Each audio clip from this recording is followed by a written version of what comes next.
Et non, nous ne sommes pas dans un salon, quoique, j'ai envie de dire un salon roulant, Alexandra en l'occurrence, nous sommes dans une voiture, si.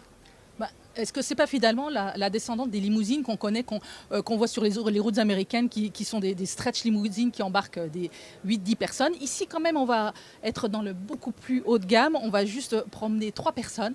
L'idée, ce n'est pas de posséder cette voiture, c'est de l'utiliser sur des créneaux, sur un week-end, lors d'un mariage, lors d'une soirée. Vous voulez faire plaisir à vos clients, vous roulez dans cette voiture. L'idée n'est même pas de la conduire, cette voiture, en l'occurrence, parce qu'elle est sans chauffeur, c'est une voiture autonome, véhicule du futur.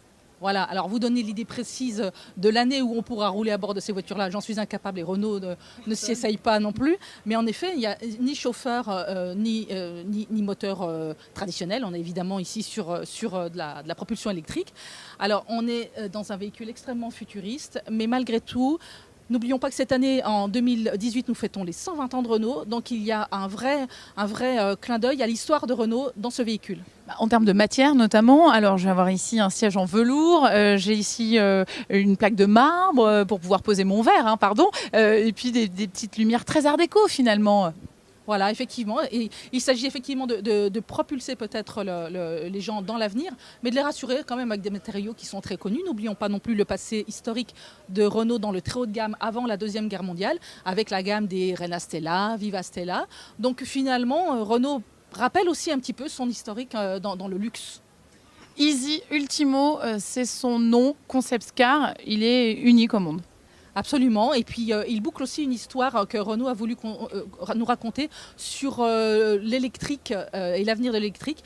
Il y a un an, on avait vu l'Easygo, qui était un concept car sur le transport en commun, finalement, comment on va transporter les gens en commun dans des voitures électriques dans le futur. Et puis, on a aussi, ces derniers mois, un véhicule qui s'appelait Easy Pro, qui cette fois s'attaque à la fameuse problématique du dernier kilomètre, c'est-à-dire une fois qu'on est aux portes des grandes villes, comment fait-on, dans ces villes où l'automobile n'est plus la bienvenue, comment fait-on pour livrer un colis, pour livrer des fleurs. Donc il s'agit ici aussi de réinventer les véhicules professionnels. Donc toute une problématique à laquelle Renault s'est attelé sur ces 3 concept cars. Merci Alexandra. Nous, il nous manque plus qu'une petite tasse de thé, donc on va fermer la portière, puis on va vous laisser. À bientôt.